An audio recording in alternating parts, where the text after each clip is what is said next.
Oh, that was mine. Was it really? Yeah. You're like really sitting over there.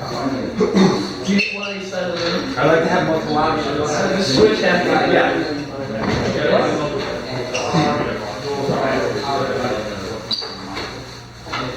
Everybody, thanks for coming on a Wednesday. I know this is not the norm, but Abby's not going to be around for the weekend, so we got to do what we got to do. Without further ado, Ivan, Tesoros de Colombia.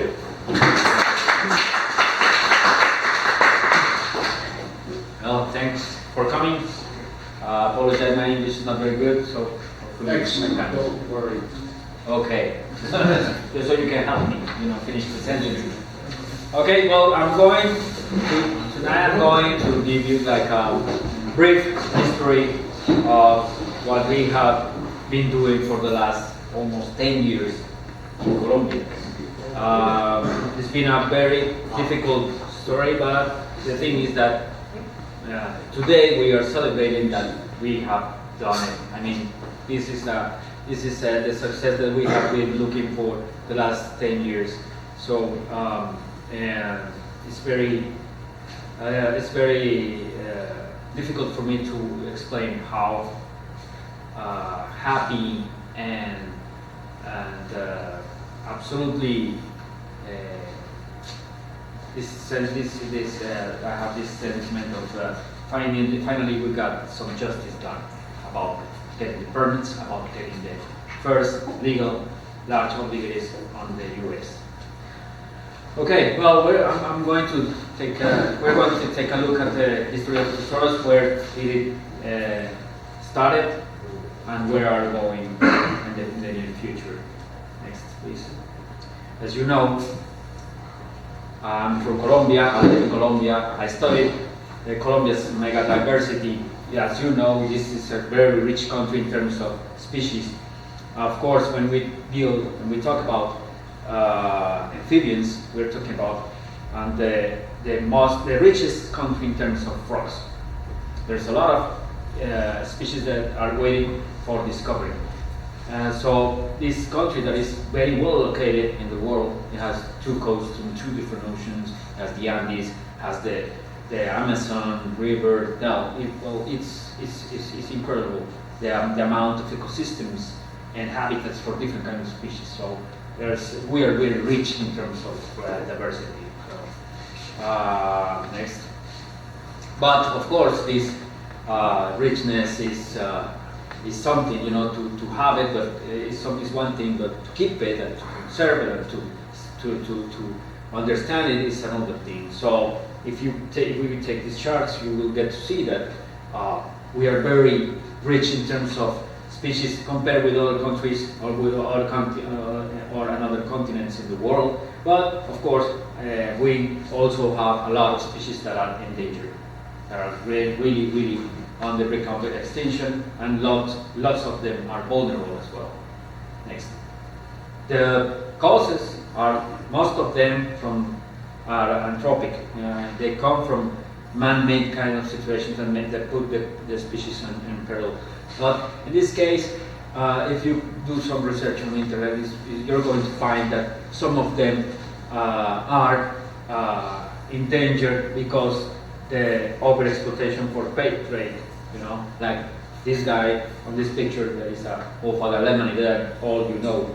And you know that this is a species that is distributed in a very small geographical range of Colombia only, and it has been overexploited for pet trade for decades. And many of them have gone to Europe or even to the United States. Many of them have even been exhibited in zoos or well-reputed institutions without having a legal origin, because as I was telling somebody a few minutes ago, all the dendrobatids that came from Colombia before Tesoros are illegal, and all the animals, the Colombian dendrobatids that are there, they are descendants of the first ones, are illegal, because as I did the research with the National Ministry of Environmental Ministry of Colombia, and they claim that they haven't given any permits before for the for the hobby, for the pet hobby. Maybe they have led a few shipments for scientific reasons, but somehow there's a lot of animals on the pet hobby that are not that are questionable, you know, in terms of origin. So now the story is changing. Go ahead. Okay, so since 1978, you know, there was a line in between. Before that, there was a lot of animals that were traded out of Colombia without any permits because there was no permits to be issued. So since then, all the Colombian fauna was forbidden to get out of the country without a permit. So that's the line, 1978. When this happened, the country, the government started to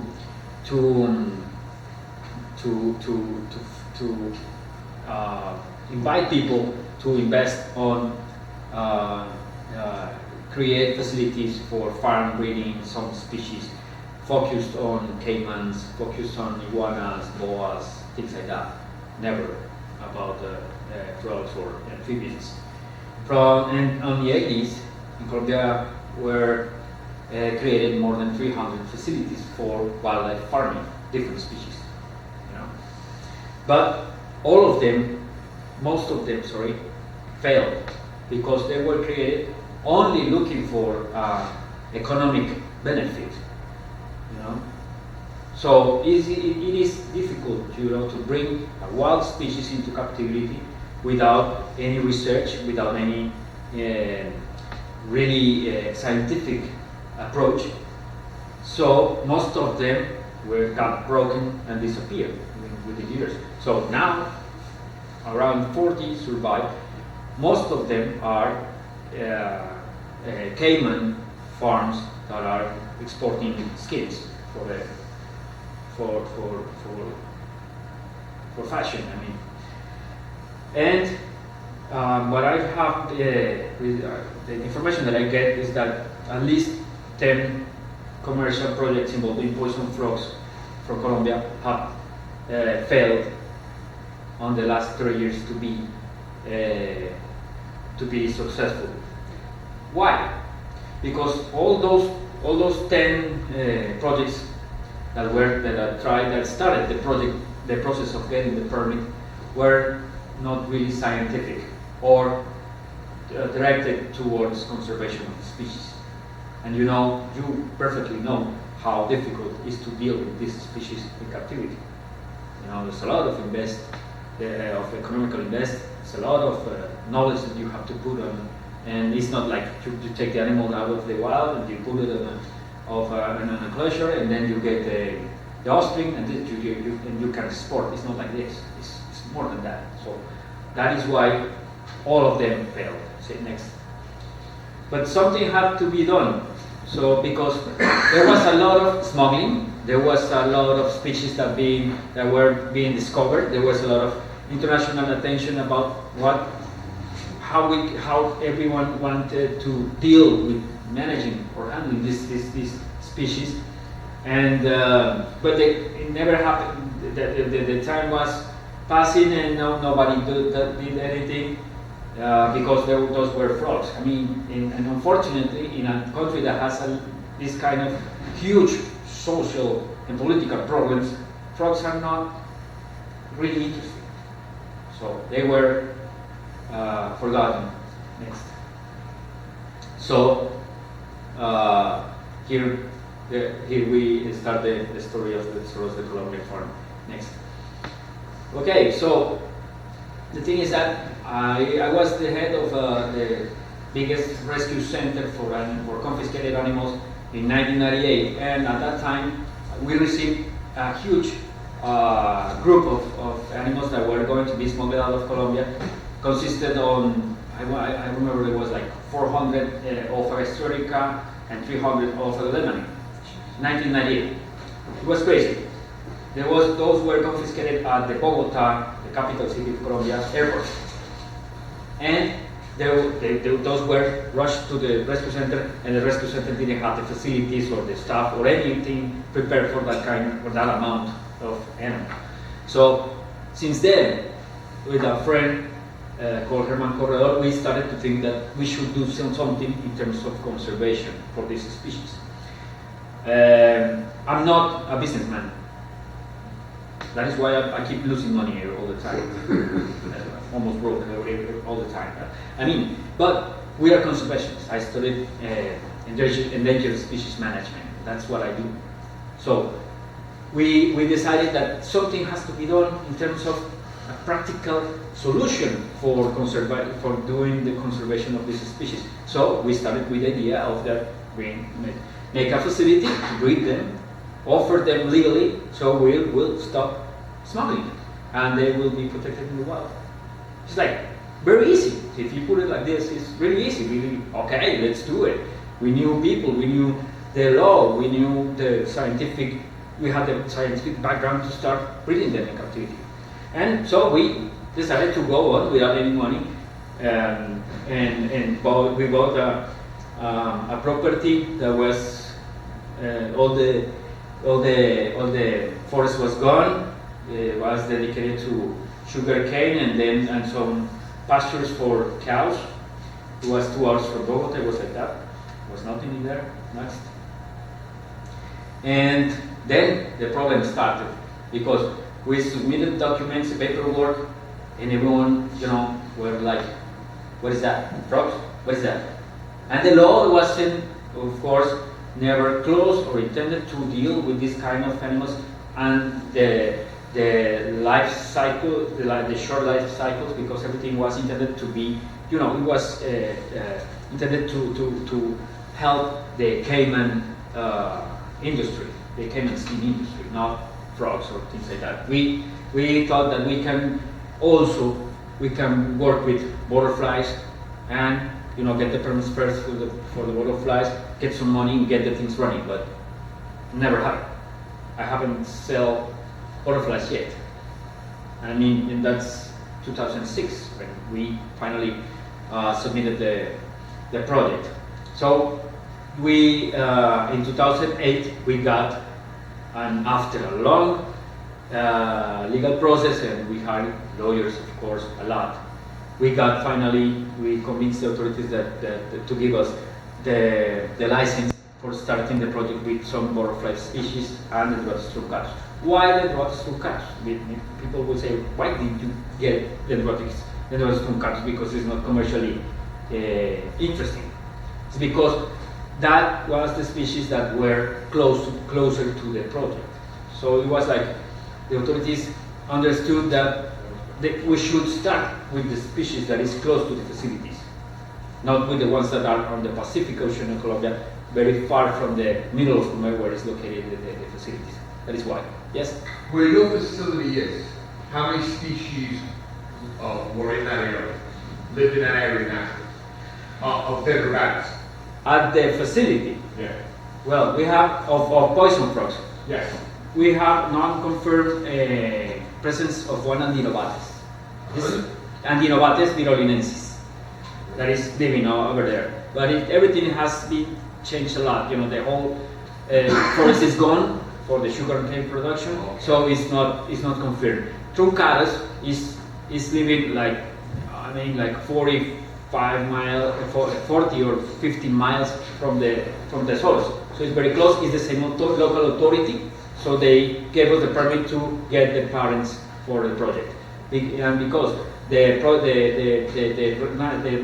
distribution of the ophagas, all of these species are under another different environmental authorities. It was really difficult to deal with it. It's like another country in terms of legal approach.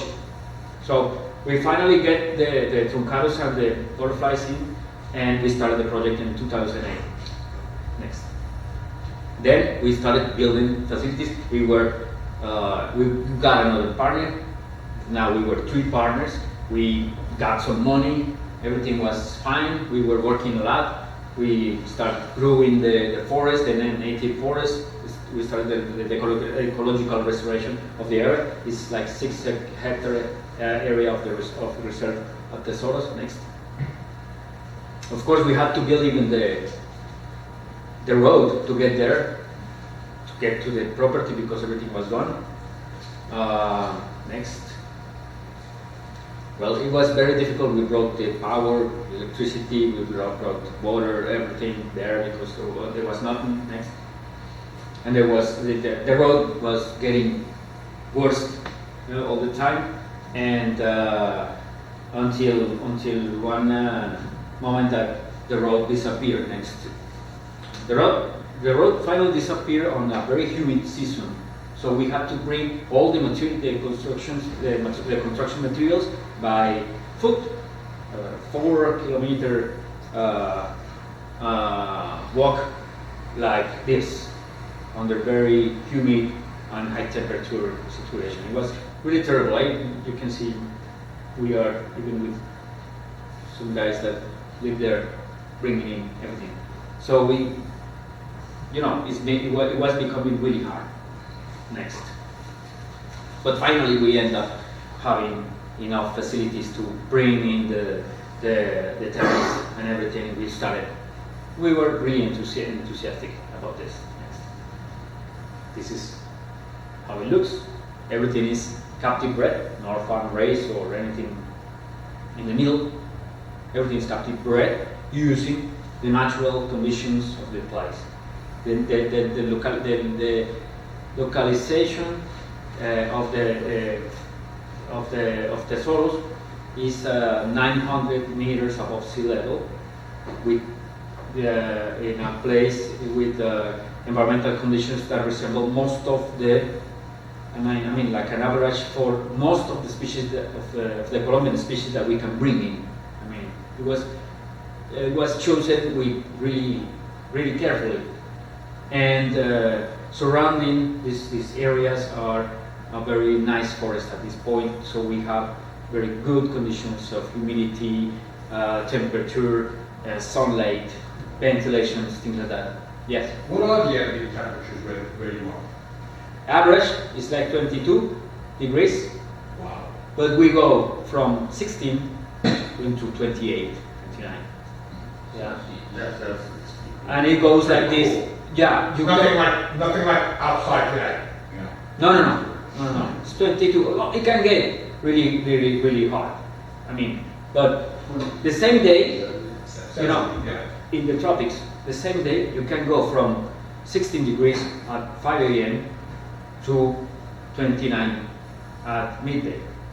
You go like this. The frog is going to feel that every day during like the dry season. Okay, next. And we started to get some eggs from tuncados and things like that, and we were, doing some research, and we were happy. Next. The ecological restoration project was very good. We got everything. Now we were getting the forest back. A lot of species coming back. Next. We got now more than 160 species of vertebrates at Tesoros living there. Mostly birds, of course, but it's crazy. The amount of animals that are coming back because everything surrounding Tesoros is becoming, every day is disappearing. Next. A lot of invertebrates. This is the species that you will commonly get to see there. It's really nice. It's a very nice place. Next.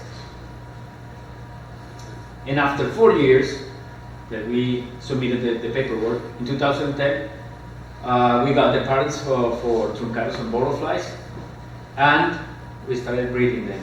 Next. In 2011, that's 5 years of investment, of paying lawyers, of having the staff with a very low payment. We finally get the environmental authority to give us the permit to bring these species to the facilities. They finally say, okay, yes, well, we gave you only for truncados, but yes, you if we think that maybe we were wrong, now you can bring the rest of the species in, just like that. But we lose a lot of years, but making them to change their mind. Yeah, and then we started to ask another authorities on the Pacific coast of Colombia to give us some funds to start the project. Next. But they never replied. It's like, it's not with me.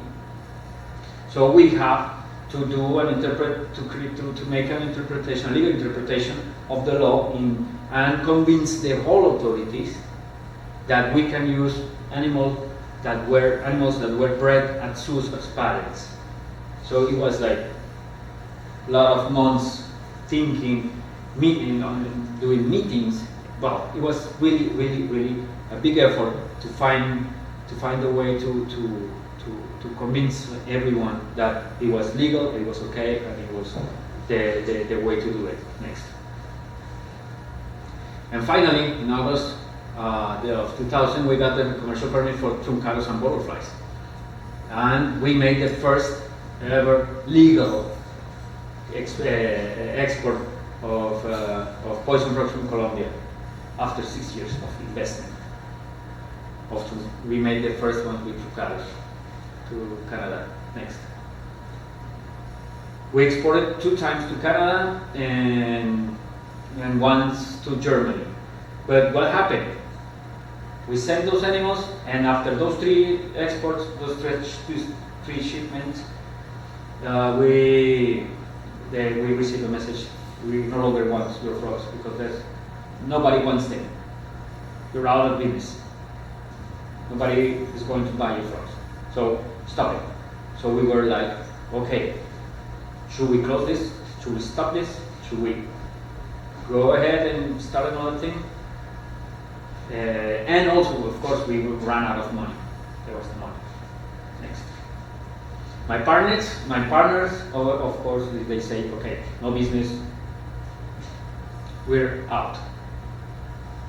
But finishing 2012, I say, okay, I will keep going because, at this moment, I have my wife was helping me a lot. And I say, okay, we should do this because we have very good success breeding the ovaries.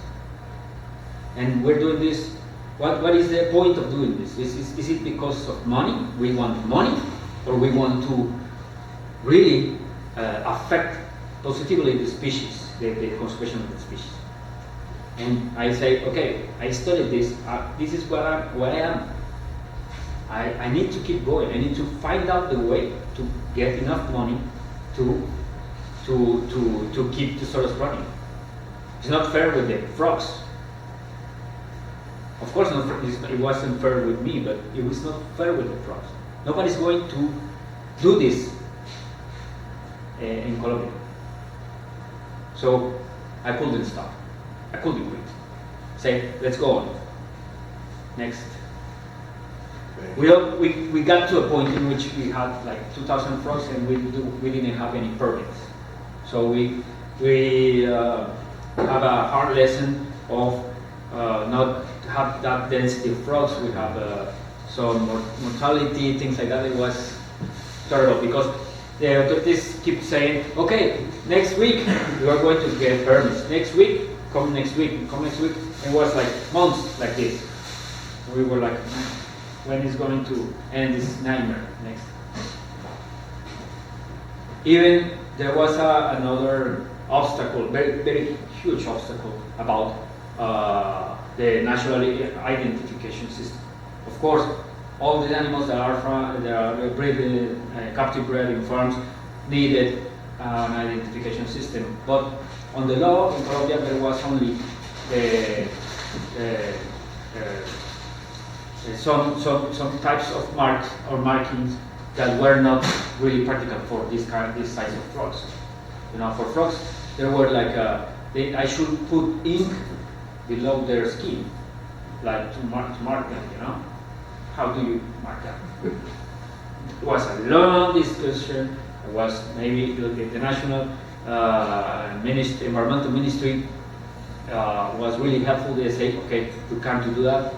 What do you propose? And I say, okay, let's do this with the pictures, you know, you can take pictures from above, from below, and things like that. And they say, okay, you can do it. We are going to help you.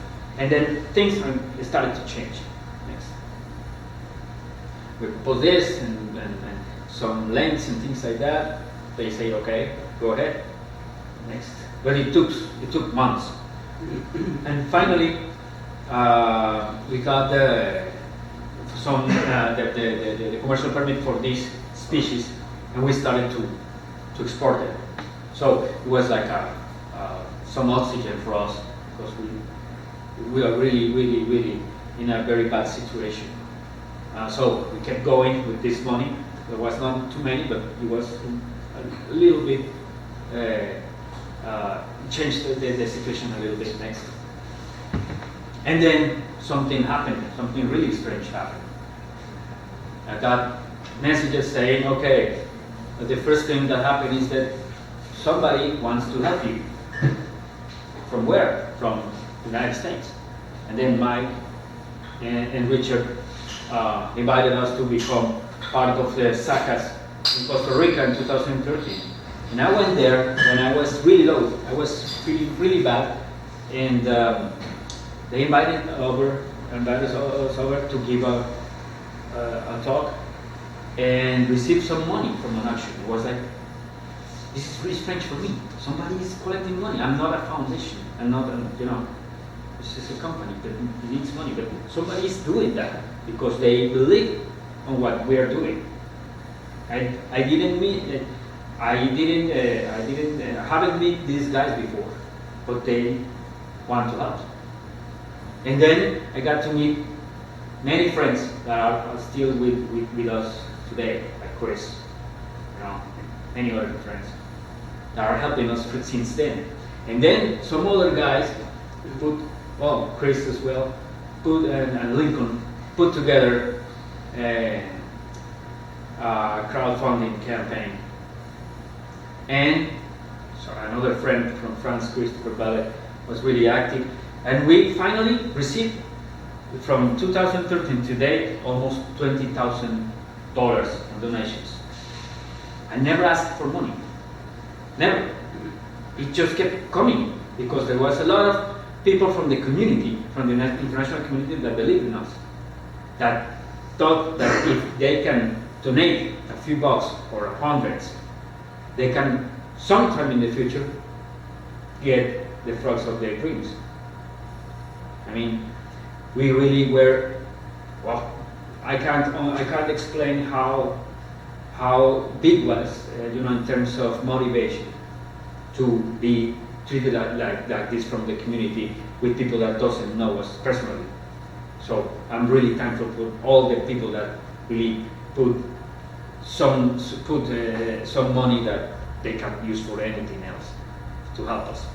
So we received 20,000, but at that time we almost had 400,000 invested and more than 200,000 in a debt that I'm trying to pay now.